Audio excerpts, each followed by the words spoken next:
Vamos começar pelo começo. Quando foi a primeira vez que vocês ouviram falar sobre violência obstétrica? Olha, a primeira vez que eu ouvi falar sobre violência obstétrica foi acompanhando mulheres da minha família.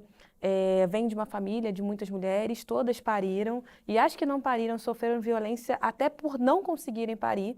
Então, sendo bisneta de uma parteira, a violência chegou quando eu era muito criancinha, ouvindo os partos das mulheres mesmo. E aí a gente não sabia ainda tipificar como violência obstétrica, e naquela época as mulheres da minha família falaram: ah, ela sofreu muito para parir, ou ela sofreu tanto que não conseguiu parir.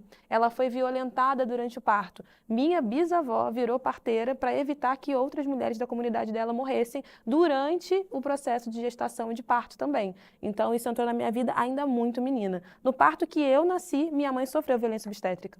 E ela teve essa consciência? Acredita que não, porque minha mãe, querendo apagar todo esse histórico da família, minha mãe falou: cara, eu quero. Já ouvi tantas histórias de sofrimento durante o parto, durante a gestação, outras que tiveram um processo de abortamento que não foi bem assistido. A gente chegou a ter uma mulher na família que teve o seu útero retirado sem autorização. Então, a minha madrinha. E minha mãe falou: cara, eu não quero saber disso, eu vou fazer uma cesariana eletiva, eu tenho plano de saúde, fez um concurso, foi funcionária pública. E aí ela achou que estaria livre da violência obstétrica. E contando a história do parto para outras mulheres, minha mãe fala: olha, no parto da Thaís, no meu parto, no caso do parto que eu nasci, minha mãe ouviu do médico falando: você não tem passagem, você vai matar essa criança, se a sua filha nascer morta, eu vou te colocar na cadeia. Tudo travou. Eu nasci roxa, quase morta. E a culpa de quem seria, segundo o profissional de saúde que assistiu a minha mãe? Logicamente dela, né? Então, infelizmente, nasci ouvindo histórias dessa violência e ao longo, né, desse percurso de ativista, liderança, a gente foi entendendo como tipificar. Eu sou mãe, né? Meu filho mais velho tem 2 anos e 2 meses. Então, o mundo maternidade para mim era um grande vazio, né? Zero informações e zero interesse. Achava que ia passar por essa vida sem ser mãe. Eu acho que a primeira vez que eu ouvi foi com a Chantal. E aí eu lembro de tantos relatos, de tantas amigas, fichas caindo, e eu falava, né? meu Depois Deus, da história da porque Chan. realmente, enfim, não. E a própria história da minha mãe, da minha irmã, Você vai resgatando, aí você vai né? falando, nossa, porque 1 em cada 4 é um número muito grande, né? Muito. 1 em cada 4 é um número absurdo. E tem essa coisa que a gente facilmente aceita tomar o lugar da culpa por qualquer coisa quando estão falando do nosso maternar, né? É muito fácil, isso a gente luta muito para mudar.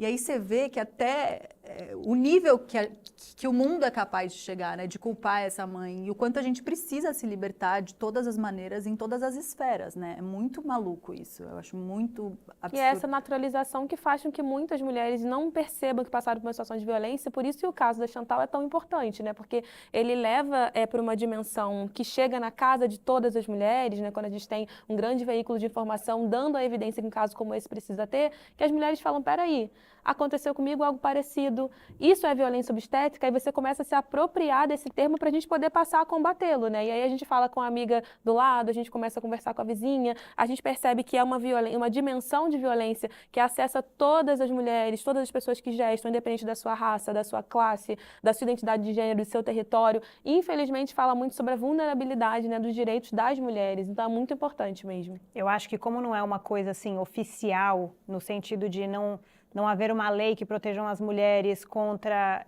violência obstétrica, não existe como se fosse um guia de como o médico deveria se portar em relação àquela uma conduta.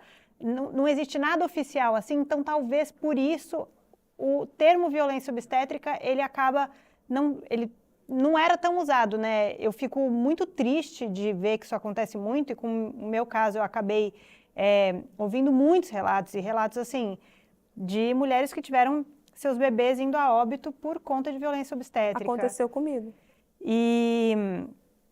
Mas ao mesmo tempo, tentando puxar alguma coisa positiva dessa história toda, né? Eu fico muito feliz que deu uma visibilidade para o assunto e que as pessoas estão entendendo o que significa, porque mesmo tendo a informação do que é violência obstétrica, você está tão vulnerável ali na hora, porque eu, por exemplo, eu sou muito entusiasta da obstetrícia. Eu amo esse universo, eu estudei muito antes de ter os meus filhos, eu sabia o que era violência obstétrica, eu não estava lá sem saber o que era. Só que no momento você está tão vulnerável, tão sensível, e parece que a vida daquele ser que você mais ama no mundo, que está vindo, né? estrear aqui nesse universo, tá nas mãos desse profissional, você acaba ficando à mercê de fazerem com você o que quiserem, né? Então, eu já sabia o que era violência obstétrica, eu não sei exatamente quando eu soube, mas provavelmente nessas coisas minhas de pesquisar, de estudar tudo sobre o assunto,